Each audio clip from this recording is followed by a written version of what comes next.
Hello viewers, today I am going to discuss one very important topic of Isfet, which is Isfet instrumentation system and technology which is used for fabrication of Isfet devices. Actually, as far as the measurement of pH of a solution with the help of Isfet is concerned, some important points need to be considered. Say for example, first, Isfets are essentially polar devices like electrolytic capacitors. So during measurement of pH, there may be electrolytic breakdown of the gate oxide. To prevent this electrolytic breakdown of the gate oxide, care therefore must be taken so that silicon is always positive with respect to electrolyte solution. This requirement can easily be realized by using N-channel devices in a normally on condition. And second point is this, that during measurement electrolyte can accidentally be grounded. Of course, this accident may always take place.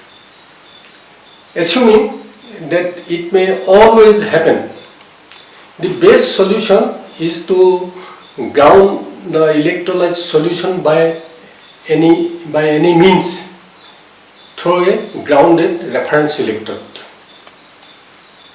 And as far as a totally solid state shift concept is concerned, generally a platinum electrode, which is also known as pseudo reference electrode, is used.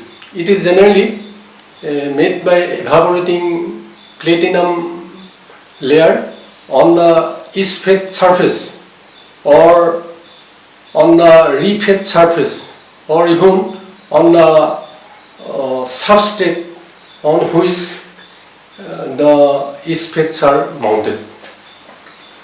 So in actual practice, amplifier must be designed in such a way that the source bulb connection is positively biased with a protection for high voltages, and the drain is slightly higher in potential.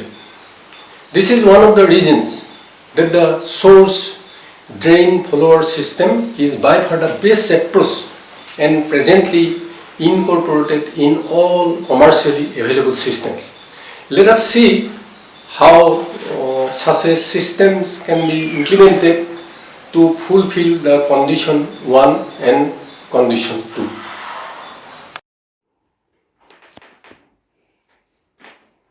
Here, figure 1 shows a very simple source and drain follower circuit.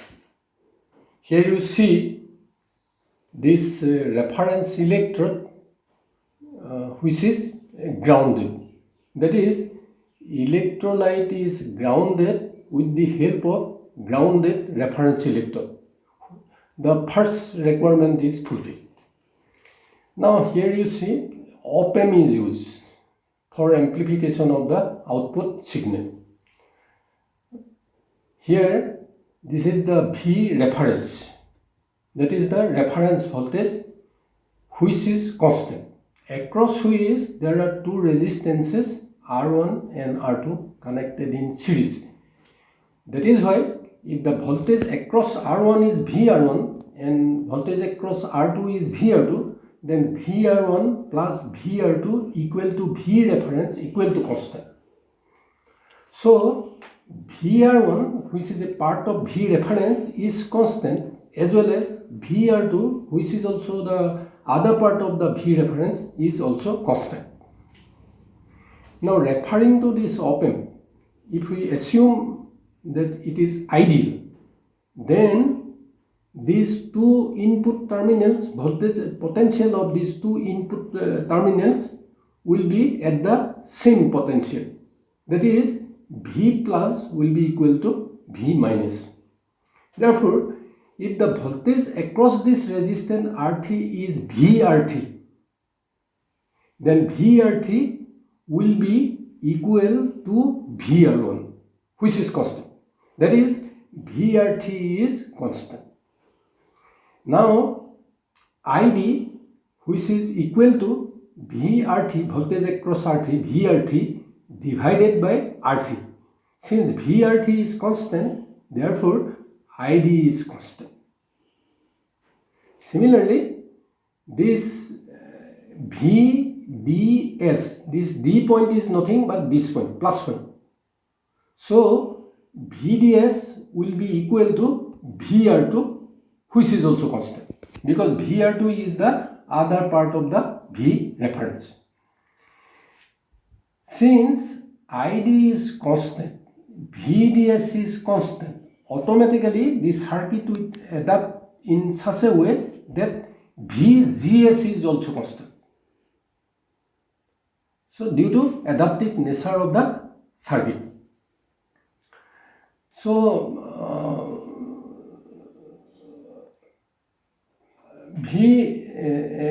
if the Isfet the potential with respect to ground to any changes in the Isfet threshold voltage, that is V threshold Isfet. This changes therefore in the oxide surface potential are thus very accurately reproduced by the circuit output voltage V output Isfet. That is, this V output Isfet, since ID constant, VDS constant, VGS constant, therefore change in surface potential will appear as the V out Isfet, if we neglect the all other interference effects. These diodes at the output serve as a limitation of the output voltage. These diodes are generally LEDs which light up in case the system is out of range. So this is a very simple source and drain follower circuit which can be used to measure the pH of the electrolyte solution, which will be given as V out Isfet. But remember one thing, that it also may include the interference effects. So during actual measurement, this interference effect must be eliminated. To do this, we need to take the help of an RFET source and drain follower circuit as shown here. Same circuit, exactly same circuit, but here it is Isfet, but here it is RFET. What is RFET? That if the insulating surface of Isfet is covered by an additional ion blocking layer, then the sensitivity factor alpha of the Isfet will lead to 0, resulting into a pH insensitive Isfet, which we know that which is called RFET. pH insensitive surface should have a very low buffer capacity, preferably leading to a alpha equal to 0. That is same circuit. Here actually we get in this circuit, it is Isfet. We get output voltage which is a function of pH as well as maybe function of interference if present. But here, since RFET, it is insensitive to pH of the solution, therefore here output of the RFET will contain only interference component, no any pH component. So output of this Isfet, this one, and output of this refit, that is this one, if we use in a differential amplifier, then ultimately we can eliminate the interference effect as shown here. Here one differential circuit is used. The interference effects such as the problem of temperature sensitivity, light sensitivity, drift, etc. can be overcome by using such type of differential circuit. Previously shown that for both Isfet and Refet amplifier, source and drain follower circuits can be used, of which the output voltage are connected to an additional differential amplifier. That is, output of the Isfet is connected to this positive terminal, and output of the Refet circuit is connected to the negative terminal. So ultimately we get one output which will be free from V interference. As far as the Refet construction is concerned, much attention is paid throughout the years to decrease the pH sensitivity of an Isfet to ultimately zero, delivering a perfect Refet or by covering the Isfet surface completely by an additional layer which is completely insensitive to the pH. And now, as far as technology which is used for fabrication of Isfet is concerned, we all know that Isfets are fundamentally MOSFETs. Therefore, the classic microelectronic technology of integrated circuit is also the basic technology using Isfet development. The fabrication step is similar to the process of the P-channel or N-channel metal gate MOSFETs. However, because the actual sensitivity and selectivity in case of Isfet device is determined by the chosen gate insulator, the most essential difference between a MOSFET and an Isfet is the choice of the outer gate insulator, which is usually deposited on top of the original silicon dioxide layer of MOSFET. The various methods used for fabrication of these pH sensitive layers are plasma enhanced chemical vapor deposition, PCVD, plasma anionic oxidation, evaporation by electron beam sputtering, etc. Generally, well-known materials in the MOS technology like SiTN4, silicon nitride, alumina, and Ta2O5 have been investigated as gate materials. However, many other materials have been used, most probably due to their availability, mostly inorganic oxides.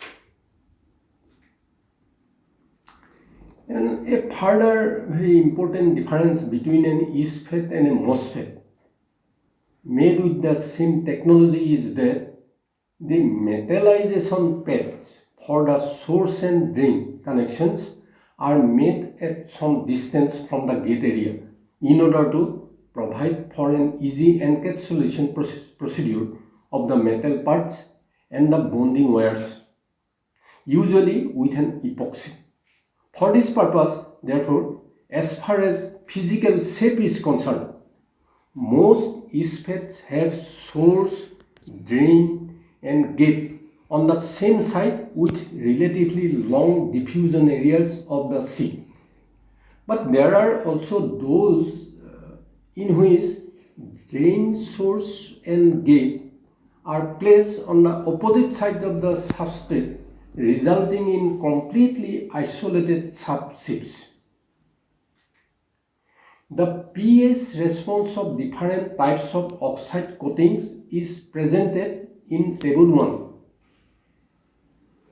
The specifications of various Isfets fabricated at different institutions, laboratories, groups, etc. are given in Table 2. Say for example, in Table 1, different oxide coatings having different defined pH range and sensitivity is given in this table. Say for among these, of course, this silicon dioxide pH range is very low, 2 to 5, usually in acidic side. Its sensitivity is also very low because of its very low buffer capacity. Alumina, its pH range is it covers both sides, acidic and basic. Sensitivity also high. Silicon nitride, and among all these, Ta2O5 has the maximum sensitivity due to its large intrinsic buffer capacity. And as far as companies are concerned, laboratories are concerned, those interested viewers want to purchase for laboratory purpose or for research purpose. For them, they can purchase from these different institutes, laboratories, groups, companies, etc.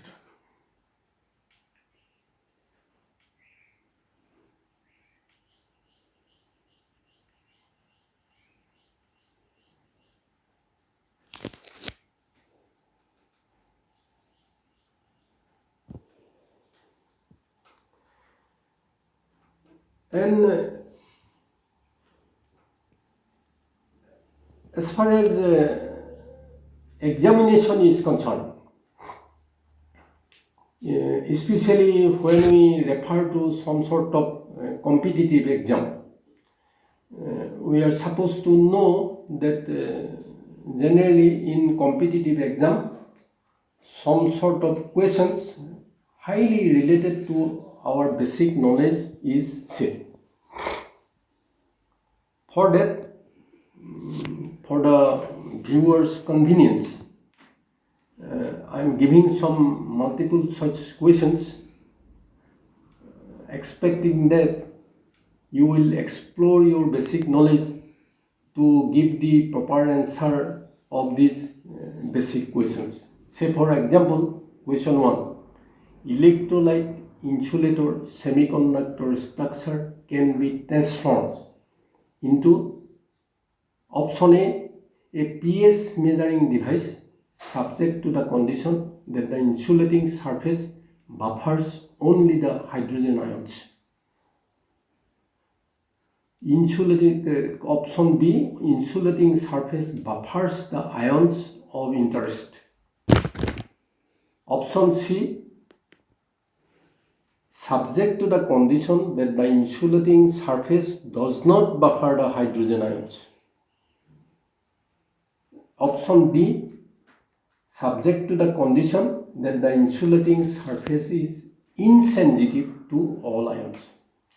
Definitely, since it is EIS structure, therefore it can be converted into pH measuring device. That is actually hydrogen ion concentration measuring device. Therefore, it can be converted if insulating surface buffers only the hydrogen ions. That is option A is the answer. Similarly, number 2, the ability of an electrolyte of an EIS structure to store charge in response to a change in the electrostatic potential is known as option A buffer capacity, option B diffuse layer capacitance, option C differential double layer capacitance, option D sensitivity. Actually, this is the definition, the ability of an electrolyte of an EIS structure to store charge in response to a change in the electrostatic potential. It is actually known as differential double layer capacitance. That is option C. Similarly, some questions have been given, 10 questions, hoping that you will be able to give the answer of all these questions.